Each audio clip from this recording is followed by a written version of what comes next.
అబ్రహాము. సడన్గా దేవుడు మెసొపొటేమియా అనే ప్రాంతంలో కనబడి సమస్తాన్ని విడిచి రా అన్నాడు. అన్ని విడిచి వచ్చాడా? రాలేదా? బంధువులని, స్నేహితుల్ని, నా అనుకున్న గ్రామాన్ని అన్ని విడిచి వచ్చాడు. దానికి ప్రతిఫలంగా ఏమిచ్చాడో తెలుసా? అతని గొప్ప జనాంగముగా అతన్ని ఆశీర్వదించాడు. ప్రతిఫలం అండి.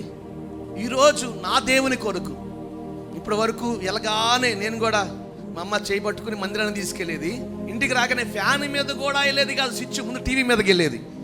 క్రికెట్ మ్యాచ్ వస్తుంది, అది చూడాలి ముందు అర్జెంటుగా 4 కిలోమీటర్లతో నడుచుకుంటా వచ్చి రావడం చెమటలో కగ్గిపోయి ఉండి నా పరిస్థితి.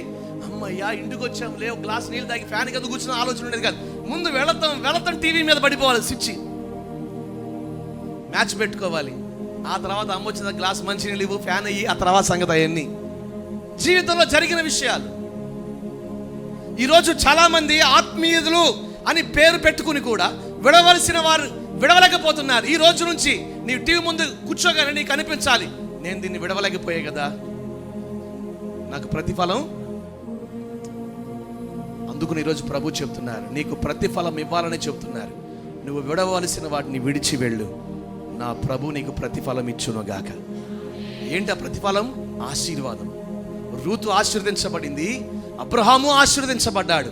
ఇక మీదట నువ్వు విడిచి ప్రభుని వెంబడించాలని అనుకుంటే నిన్ను, నీ కుటుంబాన్ని ప్రభు ఆశీర్వదించునుగాక.